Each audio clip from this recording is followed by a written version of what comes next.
Tata kota Kerajaan Majapahit memang sangat modern, meskipun kerajaan ini adalah kerajaan yang kuno. Bahkan bangunan-bangunannya yang terpendam di dalam tanah ini lebih megah daripada bangunan-bangunan kastil yang ada di Eropa.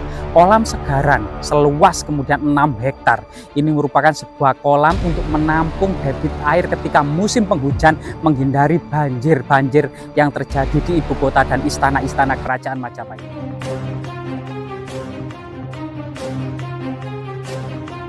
Bahkan kemudian kebutuhan akan air bersih itu dijaga, sehingga kemudian sumur-sumur era Kerajaan Majapahit itu dikelilingi oleh tembok batu bata merah kuno. Dalam batu bata kuno ini sampai kemudian dasar sumur, yang menjadikan sumur-sumur ini dengan airnya yang tetap menjaga kejernihannya. Inilah salah satu kemudian teknologi pada masa Kerajaan Majapahit. Sehingga kemudian Majapahit selain kemudian sumur-sumur yang sudah modern dengan batu bata kuno, baik itu yang lengkung, jobong maupun yang kotak, kemudian kanal-kanal di seluruh kota-kota, kanal-kanal dengan air dari mata air yang mengalir sangat jernih, termasuk kemudian dihubungkan dengan waduk Bau Reno, ya, Balung Dowo, Balung Bunder, termasuk kolam Segaran. Dan ini salah satu teknologi yang sangat canggih pada istana-istana dan era kota-kota yang ada di Kerajaan Majapahit. Kota yang seluas 99 km persegi ini ternyata sangat-sangat padat penduduknya. Tidak hanya kemudian perumahan raja pusat, melainkan raja-raja daerah juga dibuatkan rumah di kota Majapahit, termasuk rumah-rumah dan istana-istana para pejabat tinggi Kerajaan Majapahit, termasuk Patih, Kanuruhan, Rangga, Demung, Tumenggung, dan lain sebagainya, ya. Termasuk kemudian para pejabat tinggi keagamaan, ya, Dharmadaksa Kasogatan, Dharmadaksa Kasaiwan, ya, yang saat ini kemudian setelah sekian lama 700 lebih Majapahit runtuh menjadi perkebunan, ya, rumah-rumah, perkebunan, tebu, kebun-kebun kayu yang di dalamnya siapa sangka di kedalaman 3-4 meter penuh dengan jejak-jejak peradaban kuno. Bahkan kalau menggali sedikit saja tanah dari dalam ini, warga menemukan berbagai macam artefak-artefak penting maupun harta karun. Coba kita selidiki, ya, di dalam pohon bambu ini sangat luar biasa sekali, gitu, ya. Nah, misalnya sini ada jejak struktur, ya, ada struktur batu bata di sini. Nah, coba kita terus menyelidiki sebuah kebun di sini. Siapa sangka di dalam kebun ini ternyata penuh dengan artefak-artefak penting lainnya. Nah, jadi Negara Kertagama mencatat, ya, di sebelah selatan perumahan para pendeta utama, para Dharmadaksa Kasaiwan, para Dharmadaksa Kasogatan, ya, dengan puranya, dengan candinya, dengan istananya. Di sebelah selatan agak jauh, ya, saat ini di Duku Pakis itu adalah perumahan kejaksaan, ya, termasuk perumahan para mantri dan para Arya atau para bangsawan Kerajaan Majapahit. Nah, ini sangat luar biasa sekali.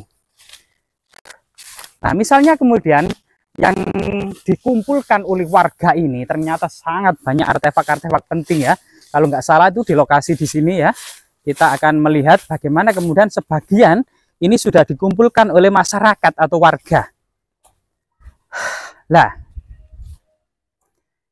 di sini kita akan mendapati selain kemudian bongkahan batu bata kuno, ya, batu bata kuno yang besar dan panjang dan tebal ini diduga era Kerajaan Majapahit ini dikumpulkan oleh masyarakat dalam sebuah tempat tertentu seakan-akan seperti museum mini, ya.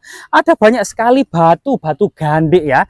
Jadi batu-batu gandek ini merupakan pegangan para wanita dalam menghaluskan bumbu-bumbu di tiap hari ketika memasakkan suaminya, ketika memasakkan anak-anaknya, ya, termasuk kemudian sebagai tata rias untuk menghaluskan biji-bijian sebagai bedak, atau kemudian rempah-rempah, dedaunan dan umbi-umbian lainnya, ya. Banyak sekali. Kemudian ada yang juga batu gandek ini dalam ukuran yang lebih relatif agak besar. Selain itu juga ada banyak sekali sumur jobong. Ini adalah bagian dari sumur jobong yang utuh, ya. Ini, ya, terbuat dari kemudian terakota atau tanah liat yang dibakar membentuk sebuah struktur jobong, atau saat ini itu bis-bisan. Ini kemudian ditumpuk menjadi sumur-sumur. Ini untuk mencegah kemudian erosi, ngeprulnya tanah, atau menjaga kualitas dari sumur air, ya, kualitas air yang yang ada di sumur-sumur. Bahkan kemudian fragmen dan pecahan keramik Tiongkok dari berbagai macam dinasti ini banyak sekali. Hijau ini sangat langka.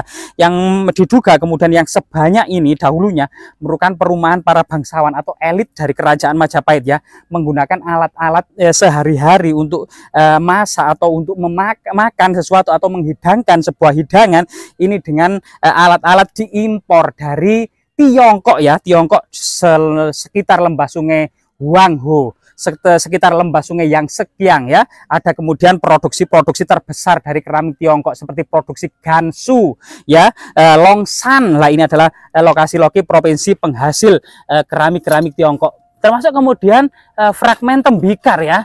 Fragmen tembikar di sini cukup banyak ya. Diduga ini adalah bagian gentong ya, yang memiliki citra keindahan. Setiap kemudian bibir dari gentong ini menyiratkan sebuah teknik lengkung seperti pinggiran kue pastel. Nah, ini luar biasa sekali. Termasuk kemudian fragmen yang terbuat dari batu ya. Diduga ini bukan hiasan dari sebuah ragam hias ceplok atau sulur gelung yang dari kemudian sebuah percandian ya atau istana tertentu. Bahkan di sini ada semacam tumpukan yang terbuat dari terakota yang merupakan bagian dari alat-alat upacara keagamaan, termasuk bibir gentong atau tembikar impor ya yang berkulit-kulit manggis ini diduga juga merupakan bagian dari peradaban mangkok-mangkok, piring-piring serta gerabah-gerabah yang diimpor dari Asia Tenggara termasuk dari Tiongkok. Banyak sekali ya, termasuk kemudian banyak sekali ya. Nah, ini bagian dari kendi dan lain sebagainya ini. Yang sangat istimewa selain kemudian keramik dan batu andesit, juga ada semacam fragmen-fragmen yang terbuat dari batu putih. Di Kabupaten Mojokerto ini yang merupakan telatak kerajaan Majapahit tentu tidak kita dapati batu putih ya, kecuali di daerah bagian utara, di sekitar Dawar Blandong, di sekitar Pegunungan Kabuh, di sekitar kemudian Pegunungan Kendeng Utara, ini banyak batu putih, sehingga kemudian batu putih didatangkan dari sana atau dari sekitar Gresik dan Jombang untuk dibawa ke lokasi istana dan kerajaan Majapahit sebagai kemudian bahan baku untuk pembuatan arca-arca. Nah, di sini jejak kemudian kemuncak atau jejak mahkota-mahkota raja atau mahkota-mahkota arca itu juga terbuat.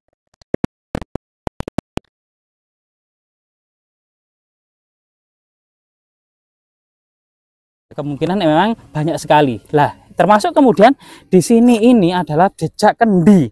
Nah, kendi yang kemudian tinggal fragmennya saja. Banyak sekali vas-vas bunga yang sudah pecah gitu ya. Kemungkinan ini diproduksi dari Asia Tenggara, Vietnam, Khmer, Ayutthaya, Tai ya, itu merupakan kerajaan-kerajaan yang ada di Asia Tenggara tersebut. Terakota juga sangat banyak, bahkan ini adalah kepala arca yang memiliki sifat dan motif seperti arca-arca di lereng Gunung Arjuna, seperti arca Dwarapala, arca Semar dan lain sebagainya. Termasuk yang sangat besar ini diduga bagian dari ornamen hiasan dari candi semacam Kalamakara ya, yang sangat besar. Lumpang-lumpang kecil menduduki fungsi magis dan sakral sebagai tempat perdupaan ya. Ukel, nah ini banyak sekali ukel dikumpulkan dalam satu wadah.